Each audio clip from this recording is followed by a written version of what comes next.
자, 오늘 말씀은 고린도후서 1장 1절부터 11절인데요. 자, 앞에 보시면서 저와 여러분이 한 절씩 교독하도록 할게요. 찬송하리로다. 그는 우리 주 예수 그리스도의 하나님이시요 자비의 아버지시요 모든 위로의 하나님이시며 모든 환난 중에서 우리를 위로하사 우리로 하여금 하나님께 받는 위로로서 모든 환난 중에 있는 자들을 능히 위로하려 하시는 이십니다. 그리스도의 고난이 우리에게 넘치는 것 같이 우리가 받는 위로도 그리스도로 말미암아 넘치는도다. 우리가 환난당하는 것도 너희가 위로와 구원을 받게 하려는 것이고 우리가 위로를 받는 것도 너희가 위로를 받게 하려는 것이니 이 위로가 너희 속에 역사하여 우리가 받는 것 같은 고난을 너희도 견디게 하느니라. 함께합니다. 너희를 위한 우리의 소망이 견고함은 너희가 고난에 참여하는 자가 될 것 같이 위로에도 그러할 줄을 알미라. 아멘. 자, 연말이 되면 새해를 시작하기에 앞서서 캘린더를 달력을 확인합니다. 그리고 하나님 앞에 꽃을 드리기 위해서 준비된 우리 표에다가 이름을 씁니다. 이름을 쓰고 생일, 추모일, 그 다음에 또 결혼기념일 등등등 이런 제목을 갖다가 달지 않습니까? 자, 기념이라고 하는 것은 무엇입니까? 기념일이라고 하는데 기념은 무엇입니까? 생각할 기자, 기록할 기자, 생각념자. 그러니까는 생각에다가 기록한다, 생각을 기록한다라는 것이죠. 무엇을? 어떤 특별한 일이나 어떤 영향을 크게 미친 어떤 사건이나 중요한 일, 또 어떤 사람, 이 모든 것을 기억하기 위해서 국가나 개인이 기억하기 위해서 날을 정하는 거예요. 그리고 그 날에는 그 사건, 그 일, 그 사람을 기억을 하게 되는 것이죠. 여러분은 기념일을 챙기십니까? 어떤 기념일을 여러분 챙기고 계십니까? 결혼 기념일은 기본인가요, 여러분? 결혼 기념일을 챙기시면 누가 챙깁니까? 여러분이 챙깁니까? 여러분의 배우자가 챙깁니까? 혹시 올해가 결혼한 지 42주년이 되신 분이 계시나요? 자, 결혼 기념일은요, 몇 년 전 우리 둘이가 결혼했다, 이것을 기억하기 위해서 있는 날이 결혼 기념일입니까? 그것도 있겠지만 궁극적으로 상대 배우자를 향한 나의 사랑이 여전하다라고 하는 것을 보이고 지금까지 살아오면서 함께 헌신했던 그 부분에 대해서 서로 감사를 표하는 것, 이것이 결혼 기념일 아니겠습니까, 여러분? 물론 사랑과 감사를 전할 때 선물이 빠지면 안 되겠죠. 선물이 있어야 하겠죠. 우리 교회는 42번째 생일을 맞이했습니다. 42주년 예배를 우리가 드리고 있는데, 그렇다면 교회가 드리고 있는 창립 기념 주일, 이것은 왜 드리는 것입니까? 뭘 기념하자고 교회가 창립 기념 주일 예배를 드리는 것입니까? 42년 전에 여기에서 교회가 시작했다, 이것을 기억하기 위해서 그것만이면 안 되겠죠. 교회가 창립 기념 예배를 드리는 이유는 교회 존재 이유가 무엇이냐? 하나님이 교회를 왜 있게 하셨느냐? 이것을 다시 한번 매년 기억을 하는 거예요. 우리 교회는 하나님께서 이 땅에 교회를 세우실 때 그 속에 담으셨던 그 목적대로 흘러가고 있는가라는 것을 살피는 것이 바로 창립 기념 예배가 되겠습니다. 3월 달력에 적힌 고린도 교회에 보내는 바울의 두 번째 편지, 그 머릿말을 통해서 그러면 교회가 해야 하는 일이 무엇인가 라는 것을 함께 보도록 하겠습니다. 자, 고린도 교회는요, 정말 수많은 문제를 안고 있었던 문제투성이 교회였습니다. 분쟁이 있었고요, 음행이 있었고요, 소송이 있었고요, 결혼 문제가 있었고요, 우상의 재물을 먹느냐 마느냐 하는 문제가 있었고요, 성찬식에 대한 것도 있었고요, 누구의 은사가 크냐, 이것은 필요하냐 없냐, 이런 은사의 문제가 있었고요, 언제 부활이 있는 것이냐, 정말 있는 것이냐, 헌금은 또 어떻게 해야 하느냐 등등, 바울은 진짜 사도가 맞느냐 하는 등등등, 정말 굵직굵직한 문제들만 따져도 어마어마하게 많은 문제를 안고 있는 문제투성이 교회가 바로 고린도 교회였습니다. 그런데 여러분, 우리가 안고 살고 있는 문제라고 하는 것이 어느 날 갑자기 뻥하고 터집니까? 자고 일어났더니 문제가 뻥하고 터져요? 그런 것도 있기는 있죠. 그런데 대부분의 문제가 무엇입니까? 가정 공동체에서, 직장 공동체에서, 교회 공동체에서 계속 쌓여서 뻥 터지는 것이 문제 아닙니까, 여러분? 고린도 교회는 정말 많은 문제가 있었어요. 하지만 그 문제를 해결하려고 하는 몸부림도 있었습니다. 해결책도 함께 모색한 건강하고 정상적인 교회였다. 그래서 저는 고린도 교회를 이렇게 부릅니다. 정상적인 문제투성이 교회. 교회에 문제가 있는 것은 정상이에요. 왜? 죄인들이 모여 있는 곳이 하나님의 그 공로로 말미암아 은혜로 말미암아 의롭다 하심을 얻었지만 여전히 죄성을 가지고 있는 존재들이 모인 공간이기 때문에 문제가 없을 수 없어요. 그런데 그 문제를 갖다가 해결하려고 하는 의지가 있느냐? 이것이 중요한 대목인 것이죠. 고린도전서는 문제를 지적하는 바울의 책망하는 목소리가 담긴 편지이지만 그 책망에는 사랑이 듬뿍 담겨 있다는 거예요. 그게 바로 고린도전서 그리고 고린도후서입니다.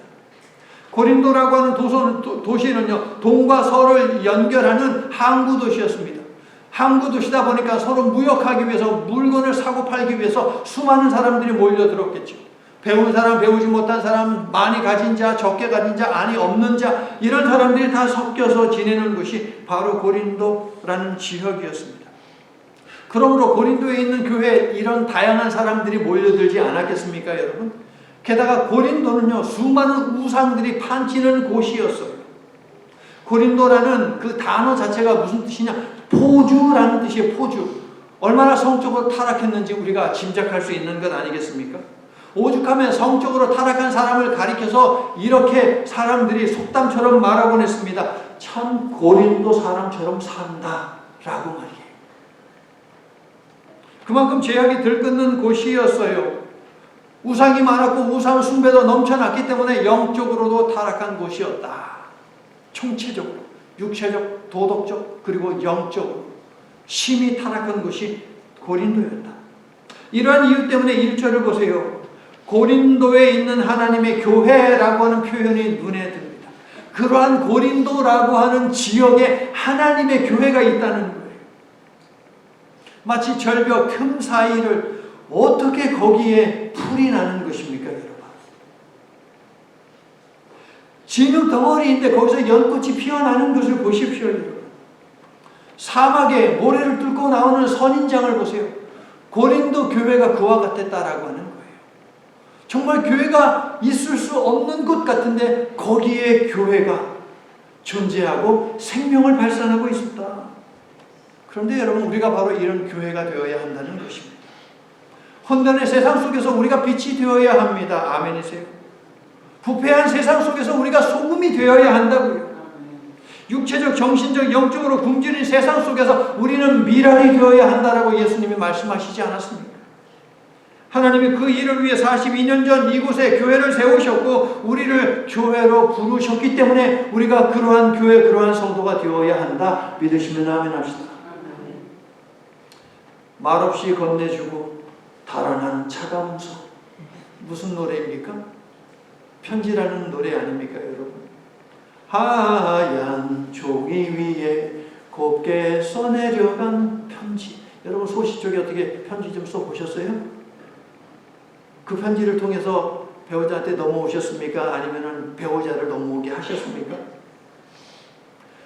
우리가 매달 새롭게 펼쳐서 보는 달력도 편지예요, 여러분. 교회가 매달 우리들에게 편지를 보내고 있어요. 3월 달력이 우리에게 건네는 편지의 메시지가 무엇입니까? 고린도후서 1장 5절 말씀이에요. 그리스도의 고난이 우리에게 넘친 것 같이 우리가 받는 위로도 그리스도로 말미암아 넘치는 도다. 큼지막하게 써있는 글자가 뭐였어요? 그리스도의 위로라고 하는 단어가 달력에 선명하게 써있지. 고린도후서 1장 1절부터 11절에는요, 위로와 고난이라는 단어가 반복되고 있어요. 위로라는 단어는 10번이나 나오고요, 고난, 환난, 이 단어는 8번이나 나오고 있어요. 고난과 위로, 잘 어울리는 단어이죠, 여러분. 근데 그 사이에 뭐가 하나 있어야만 고난에서 위로로 나아갈 수가 있어요. 자, 고기도 먹어본 사람이 아는 것입니까? 그렇죠. 고기도 먹어본 사람이 알아요. 서울에 가본 사람하고 안 가본 사람하고 싸우면 누가 이긴다? 안 가본 사람이 이긴다. 고기도 먹어본 사람이 설명할 수 있고 맛을 알고, 서울도 가본 사람이 설명할 수 있는 것. 이 두 가지가 강조하는 것은 무엇이냐면은 어떻게 내 경험을 잘 설명하느냐가 중요한 거예요. 내가 이 고기, 이 부위를 먹어봤더니 맛이 이렇다라고 잘 설명할 수 있어야 돼요. 서울에 가봤더니 차분하게 설명할 수 있어야 돼요. 그래야지 안 가본 사람이 안 가보고 나서 막 소리 지르는 그 사람을 갖다가 진정시키고 그 사람을 설득시킬 수 있어요. 경험한 것을 잘 설명할 수 있어야 돼요. 바울은 자신이 복음을 위해 살면서 복음을 전하며 살면서 경험한 고난이라고 하는 것이 있어요. 고난이라고 하는 것이 있는데 이 고난 가운데 자신에게 임했던 그 위로를 갖다가 고난당하고 있는 사람들에게 설명을 잘 해야만 해요. 바울은 말은 어눌했어요. 글은 기가 차게 잘 쓰는 사람이었어요. 말은 어눌했지만 글은 잘 썼어요. 바울의 편지들을 보십시오. 기가 막힌 편지들 아니겠습니까, 여러분? 설득해 나아갔어요. 피스티스, 이것이 신약의 믿음이에요. 이 믿음에 해당하는 피스티스의 첫 번째 의미는 설득력이에요. 설득할 수 있어야 돼요. 내 경험을 선명하게 설득할 수 있어야 돼요. 고난을 바울과 연관시킬 때에 우리가 기억해야 하는 것이 있어요. 고난은요, 자신이 진정한 사도라는 바울의 주장을 뒷받침하는 가장 중요한 근거예요, 여러분. 희한하지 않습니까? 나야말로 진정한 사도야. 그것을 확실하게 알리는, 설명하는 그 근거가 무엇이냐? 그가 당한 고난이에요, 여러분. 그리고 믿음 때문에 고난당하는 성도를 위로하는 가장 중요한 단어, 이게 바로 바울이 당한 고난이에요. 자, 9절을 보세요, 여러분. 바울은 힘에 겹고 살 소망이 완전히 끊겨버린 것 같아서 마치 사형 선고를 받아 큰 사망에 이른 것 같은 환난과 고난을 수없이 겪었는데 그 경험을 통해 성도들을 위로하며 하나님만을 의지하도록 권면하고 있습니다. 자, 보세요. 고난, 위로, 안 어울린, 이거는 어울리는 단어이지만 중간에 뭐가 하나 있어야 된다 그랬어요. 그게 뭐냐면 소망이에요. 바울의 편지는요, 하나같이 하나의 공식이 있어요. 이 공식 속에서 적혀졌어요. 고난, 소망, 위로예요.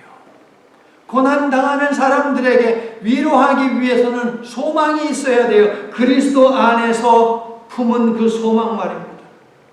바울이 복음을 전하면서 정리한 가장 중요한 교훈, 이것이 바로 고난, 소망, 위로입니다.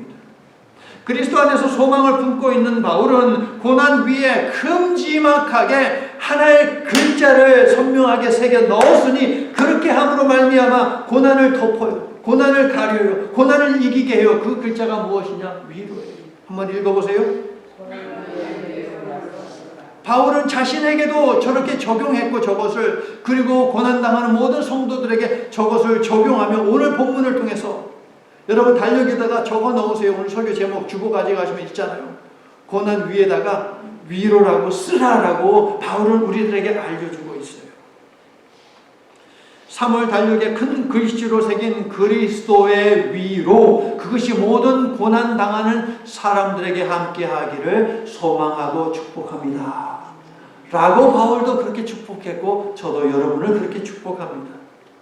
자, 여러분도 신앙생활 하시면서 하나님을 만나셨죠? 여러분이 경험한 그 하나님을 여러분이 만난 사람들에게 어떻게 소개하고 계십니까? 잘 소개하고 잘 설명하는 것이 중요해요. 그래야지 서울 안 가본 사람한테 안 지고 그 사람을 설득시킬 수 있어요. 믿어보지 않고 만나보지 않은 하나님을 그런 사람들에게 여러분 복음, 생명의 복음, 구원의 복음을 갖다가 전할 수 있다는 거예요. 하나님에 대한 우리의 경험이 또 다른 고난들도 너끈히 이기게 하고 고난당하는 사람들을 위로하는 단계로까지 뻗어나갈 수 있기를, 그러한 교회의 소명을 우리가 성실하게 다 감당해 내기를 예수님의 이름으로 간절히 축원합니다. 자, 누군가에게 하나님을 여러분 지금까지 소개해 오셨지요. 앞으로도 소개할 것이죠. 그럼 하나님이라는 그 앞에다가 수식어를 집어넣는다면 여러분이 가장 많이 넣는 수식어는 무엇입니까? 사랑의 하나님입니까? 은혜로우신 하나님입니까? 생명을, 세상에 존재하는 모든 것을 만드신 하나님입니까? 정말 많이 있겠죠. 자, 안팎으로 고난을 겪고 있는 바울이 고린도 교회에 하나님을 어떻게 소개하는지 여러분 3절을 보세요. 세 가지로 소개합니다. 하나님을. 첫 번째, 우리 주 예수 그리스도의 하나님. 두 번째, 자비의 하나님. 그 다음에 세 번째, 모든 위로의 하나님. 하이라이트는 무엇이냐? 맨 끝에 위로의 하나님이에요. 왜냐하면 4절에서 위로의 하나님에 대해서 부연 설명을 해요. 4절 모든 환난 중에 있는 자들을 능히 위로하게 하시는 하나님, 그렇게 적혀있죠. 바울은 위로하시는 하나님을 부각시키는데요. 편지를 쓰는 바울과 편지를 받은 고린도 교회 성도들이 경험하고 있는 환난과 고난은 도대체 어떤 내용이냐라는 것이 5절에 있어요. 어떤 환난, 어떤 고난을 당했느냐? 5절 보세요. 그리스도의 고난이 우리에게 넘친 것 같이. 그리스도의 고난, 우리가 짊어지고 경험하고 아파하고 있는 이 고난은 그리스도께서 이미 다 짊어지셨던, 경험하셨던 고난이다라고 이야기합니다. 지금 여러분이 고민하고 고통받는 일이 있다면 그것이 예수님이 당하신 고난과 관계가 되어 있습니까, 여러분? 예수님이 고난당하신 이유가 무엇입니까? 죄와 사망의 권세로부터 우리를 구원해내는 것, 이 하나님의 뜻 때문에 예수님께서 고난당하셨죠. 예수님은 앉으나 서나 누우나 일어나나 자나 깨나 예수님은 늘 하나님의 뜻만을 생각하셨어요. 그래서 하나님의 때를 우선시했고 하나님의 방법을 중요하게 생각했습니다. 그렇다면 우리가 짊어지고 사는 문제들 가운데 과연 몇 %나 하나님의 뜻과 관계가 되어 있는가라는 것을 우리가 짚어보아야 하지 않겠습니까, 여러분? 100%가 되게 하려면 자나 깨나 하나님의 영광을 위해 내가 살기를 원합니다라고 소망을 품으세요. 자, 그리스도의 고난이 우리에게 넘쳤다라는 그 말씀 다음을 잘 보세요. 바울이 고난의 때에 무엇에 초점을 맞추는지 알 수 있어요. 우리의 위로도 그리스도로 말미암아 넘쳐났도다 라고 되어 있어요. 그리스도의 고난이 우리 가운데 있다면 그리스도의 위로도 우리 가운데 있으며 넘쳐난다 라는 그 말을 5절에서 하고 있는 것이에요. 그리스도의 위로를 기대하고 그것에 초점을 맞추는 바울의 이러한 신앙의 모습은 바울이 9절에서 말하는 것과 같이 우리 자신을 의지하지 않고 오직 죽은 자를 다시 살리시는 하나님만 의지하는 자세입니다. 고난, 소망, 위로, 이 공식이 여러분 보이십니까? 바울은 고난의 때에 예수님이 주신 소망에 집중하여 예수님이 주신 위로를 받으라라고 말합니다. 그것이 바로 3월 달력의 메시지입니다. 환난이 찾아와 힘드십니까? 그리스도 안에서 소망을 가짐으로 즉 주님을 바라봄으로 위로하시고 도우시는 예수님을 만나시기를 예수님의 이름으로 축원합니다. 오늘 본문에서 우리가 주목해야 하는 것이 있습니다. 복음대로 살고 복음을 증거하기 위해 사는 인생들에게도 환난이 피해가지 않는다는 것입니다. 하나님은 우리 앞에 놓인 커다란 돌뿌리를 없애주시기보다 우리가 그 돌뿌리를 피해가도록 지혜를 주시고 넘어가도록 용기를 주세요. 그리고 나아가서 우리의 믿음이 더 성숙해지면 다른 사람들을 위해서 그 돌뿌리를 뽑도록 하십니다. 하나님은 우리가 겪는 고난과 환난을 외면하는 분이 아니시지만 그 환난을 면하도록 매번 도와주시는 것은 아니에요. 왜냐하면 하나님은 우리가 성숙하고 성장해 나아가기를 원하시는 아버지이시기 때문에. 우리가 애들 키워봤잖아요. 애들이 넘어졌어요. 매번 가서 여러분 도와줘 보십시오. 아이는 넘어졌을 때 일어나는 방법을 모릅니다. 성장해 나아가는 과정 속에서도 넘어졌을 때 쥐가 딛고 일어나면 되는데 그만큼 힘이 있는데 그냥 엄마나 아빠가 올 때까지 누군가 도와줄 때까지 계속 엎어져만 있어요.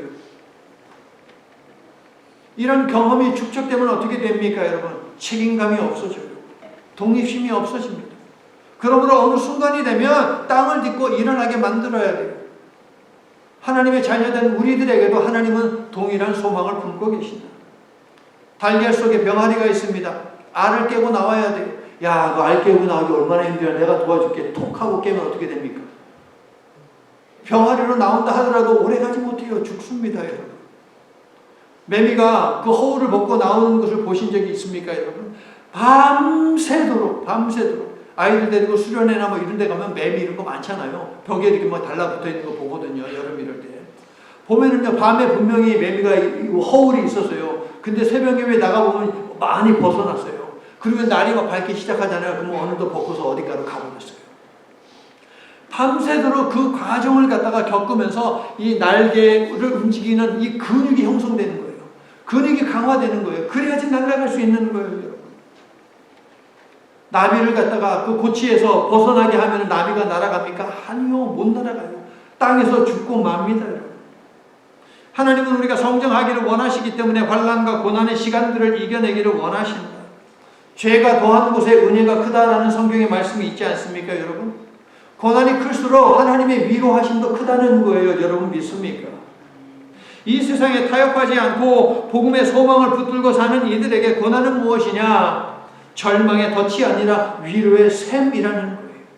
예수님이 약속하신 위로와 영광은 우리 기대를 결코 저버리지 않음을 믿고 위로받는 자에서 위로하는 자로 성장 성숙하여 주님의 위로가 흘러 넘치게 하는 교회 공동체가 되기를 축원합니다.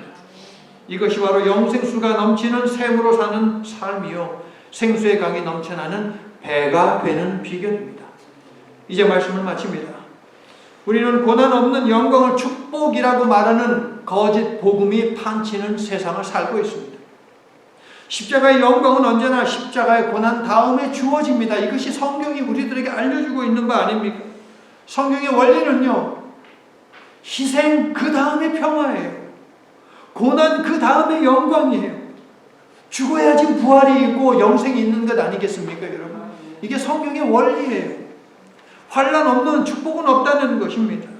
그러므로 그리스도인이 된다는 것은 주님을 위해 자발적으로 믿음을 위해 기꺼이 고난을 선택한다는 것과 다름없다고 말할 수 있습니다. 주를 믿고 따름에 고난은 피할 수 없어요.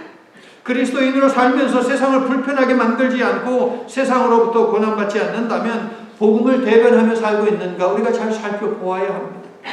나 같은 죄인이 용서함 받아서 주 앞에 옳다 하모두는 확실히 믿기는 어린 양 예수의 그 피로 속죄함 얻었네. 믿습니까? 나 같은 죄인이 용서함 받았으니 고난도 환난도 기쁨으로 수용하고 넘어서며 바울처럼 우리의 고난과 환난을 통해 고난받는 사람들을 위로하는 저와 여러분, 우리 썸터 한미 장로교회가 될 수 있기를 축원합니다. 하나님은 모든 믿는 자들의 고난과 환난의 삶에 위로라고 큼지막하게 적으심으로 고난과 환난을 가리십니다. 한 번 더 마지막으로 읽어볼게요. 고난 위에 위로라 쓰라. 고난받는 이웃들의 삶에 십자가의 소망을 전하고 그리스도의 위로를 덮어주며 사는 성도와 교회가 되기를 예수 그리스도의 이름으로 간절히 축원합니다. 아멘. 하나님, 구약을 읽으면서 하나님이 후회하셨다는 표현을 종종 봅니다. 그리고 후회라는 단어에는 위로라는 뜻도 함께 있음을 확인합니다. 이처럼 하나님의 후회는 언제나 위로로 이어진다는 사실을 성경은 우리들에게 증언하고 있습니다. 우리의 죄로 인해 우리가 직접적으로 하나님을 후회하게 만들든 세상의 죄로 인해 우리가 고난당하여 하나님을 후회하게 만들든 하나님은 우리를 위로하기 원하시는 분이심을 늘 기억하며 하나님께로 돌아가는 연습을 쉬지 않는 당신의 자녀들이 되도록 인도해 주시옵소서. 그리고 나아가서 주께로 인생들을 인도하여 위로하시는 주님의 은혜를 받게 하는 역할을 감당하도록 용기와 사랑, 지혜를 허락해 주시옵소서. 하나님의 위로는 외아들을 십자가에 내어주시기까지 하는 구원의 복음이기에 세상이 줄 수 없는 위로요, 세상이 파괴하지 못하는 위로임을 믿습니다. 그러므로 유일한 구원자로 십자가에서 죽으신 예수 그리스도의 구원을 늘 소망하며 고난 가운데 형제 자매에게 참 위로를 건네는 썸터 한미 장로교회와 온 성도들이 되도록 도우시고 축복해 주시옵소서. 예수님 이름으로 기도드립니다. 아멘. 함께 지금은 우리 주 예수 그리스도의 은혜와 하나님의 무한하신 사랑과 성령의 교통하심이 이 시간 예배 드린 모든 소수들과 주의 종들 머리 위에 Sumter Korean American Presbyterian Church on our 42nd anniversary, please bless this church. 세계 평화 위에 지금부터 영원토록 함께 계시기를 간절히 축원하옵나이다. 아멘.